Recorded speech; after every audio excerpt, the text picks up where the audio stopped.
Halo guys, welcome back to CVT Cars Videos and Talk Shows. Balik lagi sama gue, Reza RFR. Mana bos lu? Biar dia aja yang review, nggak cocok lu. Iya sih. Nggak cocok lu. Iya sih. Nggak cocok lu. Iya sih. Iya sih.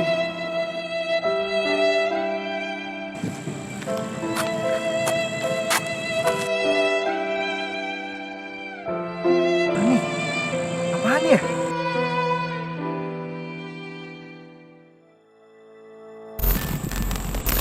Wah, kok gue tiba-tiba jadi keren gini? Canggih banget nih kunci. Wah, ini tombol apa nih? Zeta. Datang mobilnya. Wah, 7 Series. Oke, gue akan review ini aja. The new BMW 7 Series.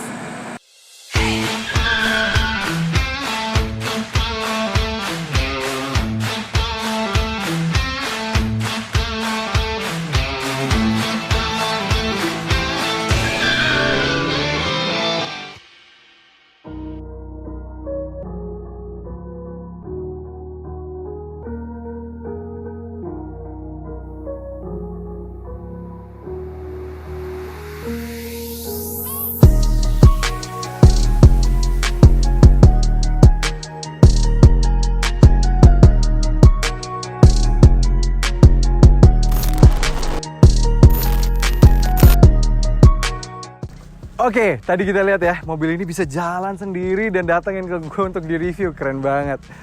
Oke, sebelah gue sudah ada BMW 740 Li. Ini adalah long wheelbase dari 740. Yang mana ini adalah versi facelift. Dan versi pre-faceliftnya sudah pernah gue review waktu itu, di tahun 2018 ya. 2018 awal sudah pernah gue review yang versi pre-faceliftnya. Dan itu mobil yang juga sangat menarik dan sangat gue suka banget. Dan sekarang ini adalah tipe versi faceliftnya. Dengan warna yang sangat keren banget ini, namanya adalah warna Magellan Grey. Ini warna ciri khas mereka ya. Dan sebenarnya ini adalah warna yang bukan dijual umum untuk di seluruh global. Tapi untuk di Indonesia, ini akan dijual untuk umum dan khusus untuk tipe 740 Li Opulence. Tipe 740 Li Opulence ini adalah tipe tertinggi. Di bawahnya sekarang sudah ada 730 Li yang versi M Sport. Dia punya grill yang lebih sporty ya bagian sini ya. Kalau di sini lebih untuk kemewahan. Nah, yang membedakan apa yang di baru ini, yang pastinya adalah grill baru ini yang memang mengundang kontroversi banyak orang ya. Banyak yang mengejek, banyak yang membuat meme. Tapi desainer BMW selalu membuat seperti ini. Good designs sparks a good talks. Mereka membuat seakan-akan desain yang bagus dan membuat percakapan yang bagus untuk membahas desain ini. Dan BMW akan selalu diomongin sama orang, tapi bikin orang jadi tetap ingat sama BMW. Ini adalah green terbarunya dan sama seperti yang dulu, dia juga kalau sudah mati dia menutup, dan kalau untuk sudah menyala untuk mendingan mesin dia langsung otomatis membuka sendiri. Bagus banget. Dan lampunya sendiri sudah menggunakan laser lights yang memiliki teknologi sangat canggih dan dia sangat fokus dan bisa sangat jauh memancarkan cahaya sehingga sangat bagus banget untuk di malam hari. Dan kalau di bawah sini yang ini yang paling membedakan dengan tipe 730-nya, dia menggunakan desain yang seperti kayak ada mulutnya gitu ya. Kalau 730 dia sporty banget, jadi kayak di sini ada honeycomb. Seperti ini desainnya yang 730. Oke, di depan memang perubahan cukup drastis, paling banyak berubah. Dan memang inilah yang paling mengundang kontroversi. Tapi jujur lama-kelamaan kalian lihat, lama-lama akan terbiasa dengan ini. Dan banyak orang justru lebih suka desain ini dibandingkan rivalnya yang tercenderung main aman. Ya, lanjut ke mesinnya. Mesinnya pastinya sudah hidrolik ya. Dia tetap menggunakan mesin 3000 cc, sama seperti 740 Li yang sebelum facelift. Tapi sekarang tenaganya naik 14 horsepower di 340 horsepower dengan torsi 450 Nm. Dan dia mengalirkan tenaganya ke roda belakang melalui transmisi 8 speed percepatan. Nah, mesin ini sebenarnya adalah mesin yang digunakan juga di Toyota Supra. Nah, jadi kalau kalian pengen merasakan Toyota Supra dengan kemewahan yang hakiki, rasakan aja di BMW 740 Li ini. Dan harganya mirip-mirip loh sama Supra. Supra kan juga sekitar 2,2 M, ini juga harganya 2,2 M. Jadi kalau kalian mau merasakan Supra tapi juga kemewahan, kalian bisa merasakan melalui BMW 7 Series ini. Nah, lanjut sampingnya, pertama-tama gue ada membahas beberapa hal yang unik di sini. Pertama, bannya. Bannya dia menggunakan ban yang baru dan berbeda dari depan dan belakang. Dia memang masih BMW ya.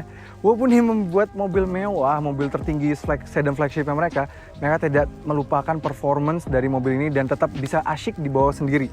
Jadi bagian depan dia menggunakan 245/40 R20, dia ring 20 ya, lebih besar dibanding rivalnya yang menggunakan ring 19 yang dari Jerman juga. Dan di belakang menggunakan 275/35 R20, jadi dia lebih tipis yang bagian belakang untuk meningkatkan performance walaupun dia lebih lebar bagiannya. Jadi luar biasa banget, BMW tetap memikirkan sedetail itu, luar biasa. Oke, di samping yang gue suka juga adalah gue suka malas sama yang kepalsu-palsuan. Dan di sini bolongannya asli semua. Mulai dari depan tuh asli, ke sini pun asli. Jadi nice banget. Jadi ini berguna banget walaupun memang tidak berguna yang sampai ngaruh banget untuk downforce, tapi at least itu asli. Biasanya mobil kayak gini bukan yang performance, biasanya sudah tidak dipikirkan dan hanya sebuah aksen biasa. Ini benar-benar asli. Yang dipikirkan lagi oleh BMW yaitu, meski ini hanya sekedar facelift, namun BMW berani juga mengganti sasis dari mobil ini. Dari sasis biasa menjadi sasis carbon core, yang artinya sasis berbasis carbon fiber yang membuat bodi mobil selain lebih ringan 130 kg, namun juga tetap semakin rigid. Yang membuat mengendari mobil sepanjang 5260 mm ini tetap mengasihkan. Fitur yang tetap ada dari 7 Series pre-facelift adalah BMW Display Key, yang mana berfungsi layaknya smartphone yang mampu membuat kita mengatur AC, kunci, lampu, bahkan menyalakan mobil. Dan juga ada remote parking control yang sangat membantu untuk mengeluarkan mobil dari parkiran sempit. Nice banget.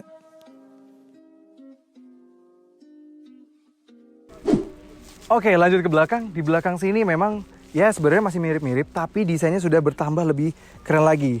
Ditambah lampunya sekarang lebih pipih dan diberikan aksen hitam di bagian sini dan diberikan juga chrome yang nyambung dari depan, samping kanan sampai samping kiri, dan ada lampu yang menyambung seperti ini. Keren banget, dan kalau dinyalakan dia tuh nyambung. Kalau malam tuh dia lampu antara dari kanan dan kiri nyambung semua ke sini. Keren banget. Ini permainan lampunya juga sangat dipikirkan oleh BMW, nice banget. Ini juga sudah LED bar ya, keren banget di belakang sini. Dan satu desain yang paling gue suka sama BMW adalah, walaupun dia menggunakan aksen-aksen gini ya, biasanya kalau pabrikan-pabrikan lain, dalamnya adalah knalpot palsu. Kalau dia asli. Dan bahkan nggak cuma asli, dia bahkan kalau dinyalakan dan menggunakan di gas-gas seperti itu, dia mengeluarkan suara flap-flap. Enak sekali suaranya. Ya seperti itu ya, nice banget suaranya. Jadi bener-bener dia gak cuma mewah tapi juga tetap sporty. Jadi bagi kalian yang punya kemewahan, eksekutif muda, yang masih punya jiwa muda dan masih pengen merasakan performance dari sebuah mobil mewah kalian, ini adalah mobil untuk kalian. Overall, desain secara keseluruhan membuat the new BMW 7 Series ini adalah full set luxury sedan paling ganteng di kelasnya. Nah, untuk urusan bagasi, ia sudah bisa dibuka melalui kick sensor. Dan begitu terbuka, ia punya bagasi yang lebih dalam dari rivalnya. Namun sayang, sama seperti pemain di kelas ini, karena menggunakan kursi yang mewah, sehingga bagasi ini tidak dapat ditambah kapasitasnya. Sehingga total punya kapasitas 515 liter saja, yang mana ini sudah lebih baik dibanding rivalnya. Oke, kita udah bahas bagian belakangnya dan lihat bagasinya. Sekarang kita lihat kemewahan di dalam. Dan apa sih perubahan dari sebelum yang facelift kemarin? Karena sebelumnya facelift sudah gua review ya. Tapi sebelum masuk ke dalam, jangan lupa like video ini, subscribe ke channel YouTube CVT Indonesia bila kalian ingin mensupport kami terus, supaya kami bisa bikin konten-konten yang keren-keren seperti ini terus. Oke, kita lihat dalam.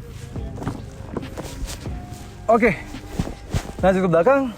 Nah, di belakang suasana interiornya sebenarnya masih mirip-mirip banget ya sama 7 Series yang sebelum facelift kemarin yang sudah gue review juga. Dia menggunakan warna coklat muda gitu ya. Dan di belakang sini yang paling baru adalah sekarang dia sudah mendapatkan napa leather dengan jahit-jahitan yang keren banget, yang jahitan diamond cut yang keren banget. Suka banget gue, suka banget. Dan di belakang sini juga yang baru sekarang, dia selain dia sudah ada panoramic sunroof, legroom gak usah ditanya karena ini ada sebuah limousine, dan juga dia yang long wheelbase, jadi legroom gak usah masalah, bahkan kita bisa atur. Dia sekarang kita bisa juga mengatur bagian setir ini dan juga sudah punya ottoman di bagian sini, dan ini cukup besar sehingga kaki gue bisa benar-benar tertopang dengan sangat baik. Pengaturan itu bisa diatur melalui tombol di sini yang mana juga ada 2 memory seat lengkap dengan cooling seatnya. Begitu ditekan, tombol itu seketika menggerakkan kursi depannya dan merebahkan kursi penumpang kiri belakang.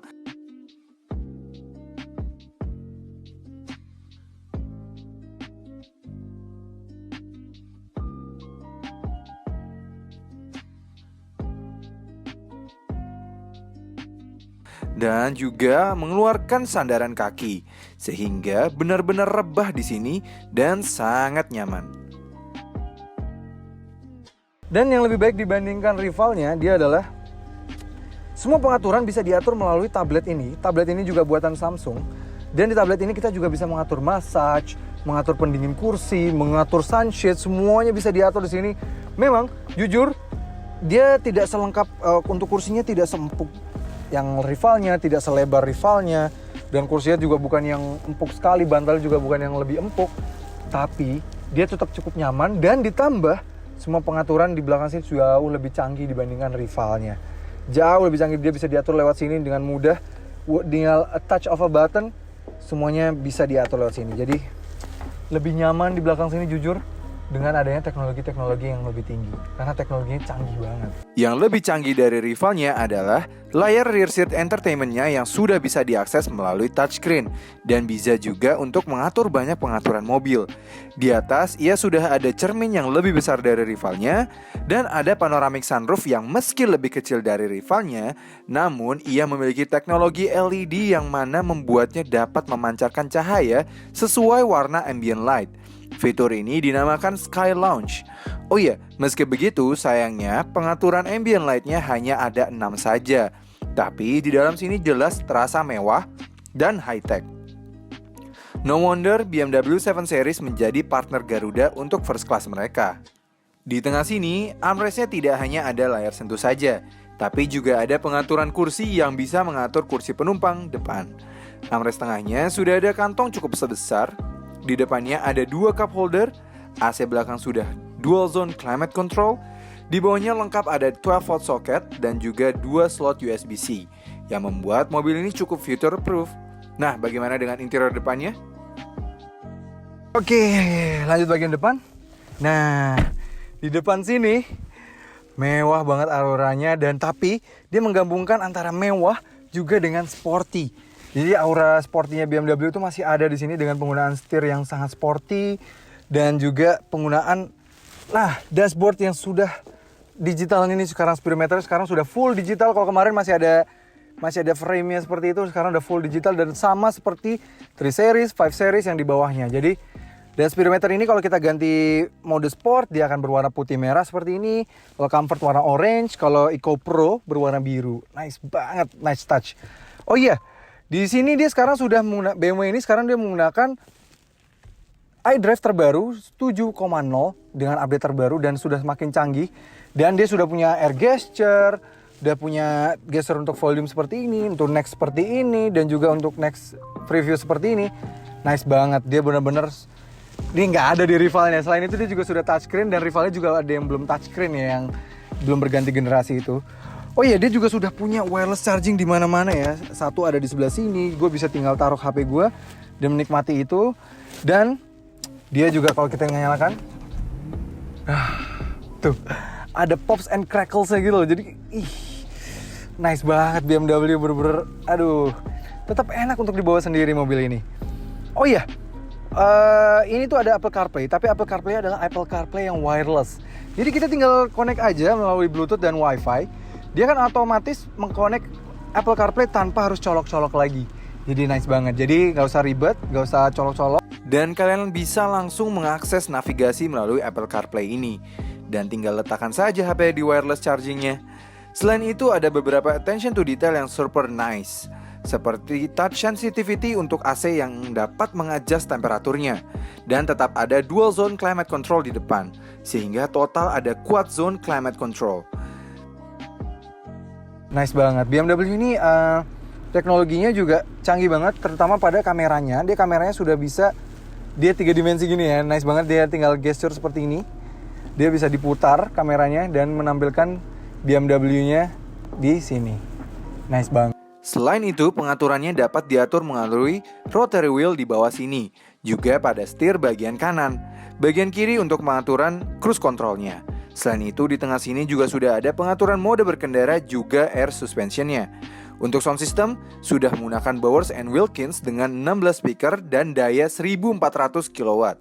Dan suara nggak usah diragukan lagi, bassnya deep dan luar biasa. Namun memang masih kalah dengan Burmeister. Di depan sini juga sudah menggunakan Nappa leather bermotif diamond, lengkap pada dari armrest dan kursi-kursinya.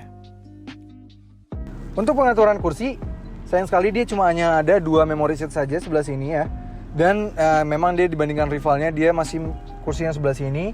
Jadi tangannya masih harus ngerogoh-rogoh bawah. Dan itu kelemahannya adalah tidak bisa membuat kursi menjadi sangat lebar. Jadi kursinya nggak bisa terlalu lebar ya. Jadi ya ini pengaturan dari sini ya. Kenapa nggak semua pabrikan sudah bisa menaruh di sebelah sini? Karena ini ditaruh di sebelah sini ini tuh cukup intuitif ya. Sayang sekali tidak ditaruh di sebelah sini. Oke, pengaturan kursi cukup nyaman, cukup lengkap. Ini juga sudah elektrik dan juga sudah ada easy access seperti rivalnya. Nikmat, pokoknya overall sih enak banget. Dan sudah ada lembar support dan juga tie support. Oke, kita tes aja rasa berkendaranya. Jangan lupa pakai seat belt dimanapun kalian duduk. Masukkan ke D. Let's go. Bagaimana dengan rasa berkendaranya? Yuk kita rasakan. Merasakan rasa berkendara dari the new BMW 7 Series ini. Bisa dibilang sekarang gue pernah merasakan ya yang 7 Series yang sebelumnya, yang sebelum facelift ini, dia memang sudah fun to drive. Dia sudah rigid dan enak gitu ya. Dan di yang terbaru ini, dia seperti punya feels yang berbeda. Mungkin berkat adanya carbon core, dia terasa sedikit lebih ringan, lebih agile untuk dibawa, tapi tetap nyaman. Jadi kayak ini nggak tahu kenapa dia handlingnya justru jauh semakin membaik berkat bodinya sekarang jauh lebih ringan dibanding yang generasi sebelum facelift, karena yang facelift ini sudah menggunakan carbon core yang seperti gue bilang tadi.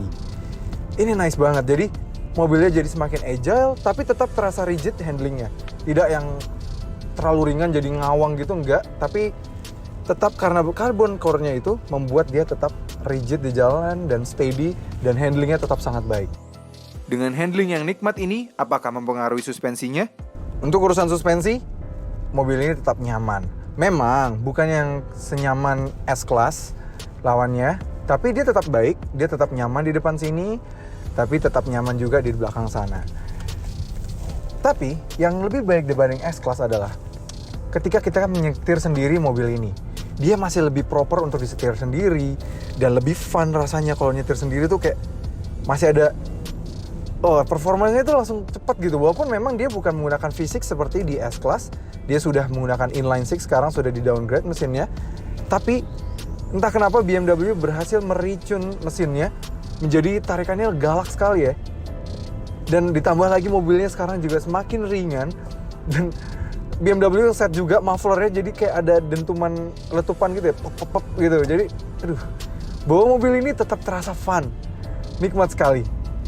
Padahal ini adalah sedan, luxury sedan, full size luxury sedan yang seharusnya mana dia harus hanya mengedepankan kenyamanan. Tapi menjadi sebuah BMW, pastinya tidak hanya memikirkan sebuah kenyamanan saja. Pasti juga memikirkan aspek fun to drive-nya. Bagaimana soal efisiensinya?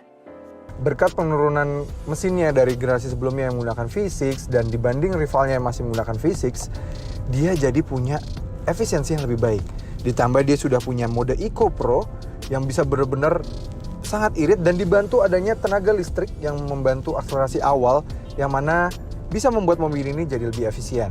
Dalam kota dia bisa mencapai 8,4 km per liter dan untuk luar kota bisa 15,2 km per liter. Itu sangat baik ya. Karena memang ya gue bilang tadi sudah menggunakan mesin yang lebih kecil dan juga sudah menggunakan carbon core sehingga lebih ringan dan lebih rigid, jadi mobil lebih efisien sehingga efisiensi juga lebih baik. Untuk kekedapan kabin pada pengetesan kami, ia mendapatkan 56 dB, yang mana sebetulnya sangat baik. Dan meski panjangnya hampir 5,3 meter, tapi berputar balik tetap mudah berkat adanya rear wheel steering. Nah, dari tadi kita merasakan di depan. Bagaimana rasanya di belakangnya ya? Ya, udah ada trainer lagi yang nyetirin gua sekarang. Oke, Nar, sorry banget ya lu jadi nyetirin gue 2 kali. Iya nih, gue jadi napang terus nih di CVT gara-gara nyupirin lu terus. Seneng lah lu ya. Oke, jangan lupa selalu pakai seatbelt dimanapun kalian duduk, walaupun kalian di belakang. Oke. Nah, langsung lewatin posisi tidur lumayan tinggi ya. Jujur, memang di belakang sini gue pernah merasakan juga 7 series yang sebelumnya. Dia cukup nyaman, lebih nyaman dibanding yang sebelumnya.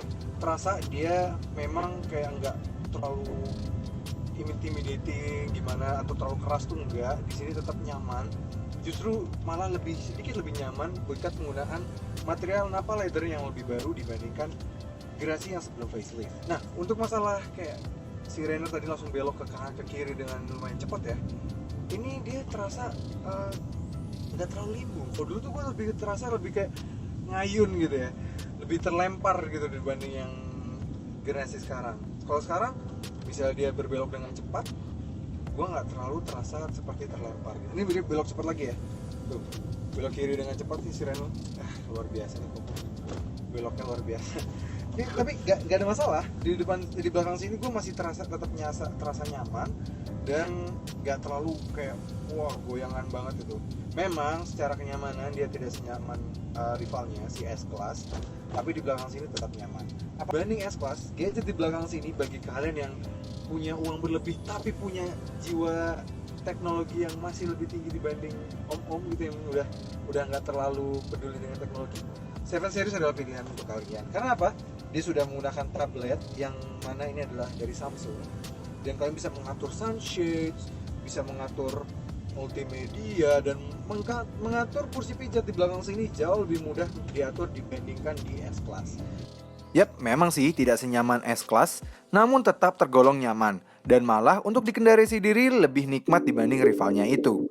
Nah, bagaimana soal akselerasinya? Ya, sekarang gue mau tes figur akselerasi 0-100 dari mobil ini. Pertama-tama gue pindah dulu ke mode sport. Matikan traction control. Dia di sini matikannya. Ya, sudah off. Traction off. Ya. Masukkan mode manual. Gas dan rem. And go. 0-100 dapat diselesaikan di 5,7 detik. Wow. Ya memang ini lebih lambat 0,1 detik dari klaim BMW. Luar biasa. Cepat sekali mobil ini. Tarikan awalnya itu langsung benar-benar meraung. Suara mesin itu raungan inline 6 yang luar biasa ya. Memang tidak semerdu V6, tapi raungannya tetap merdu. Dan ditambah ada letupan-letupan dari knalpotnya yang membuat thrill dari adrenalinnya itu semakin terasa. Nice, benar-benar nice banget. Betul-betul kami apresiasi BMW karena tetap berhasil membuat mobil sepanjang ini, semewah ini, dan senyaman ini tetap enak dikendarai.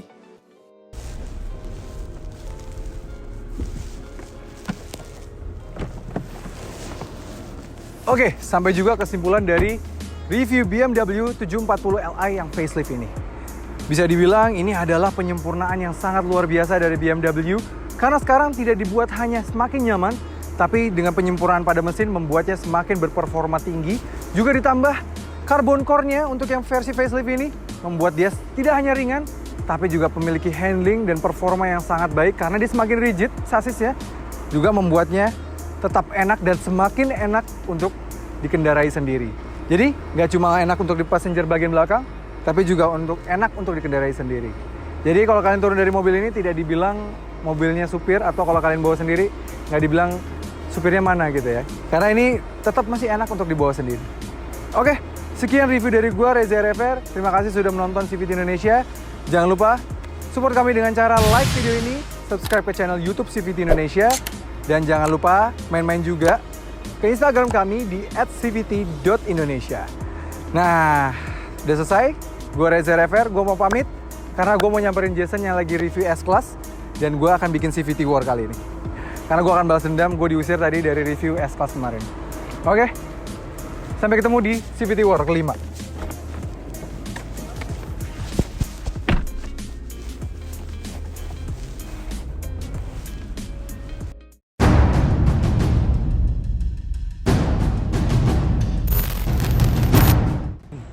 Dan menurut gue pribadi, ini adalah mobil terbaik di kelasnya.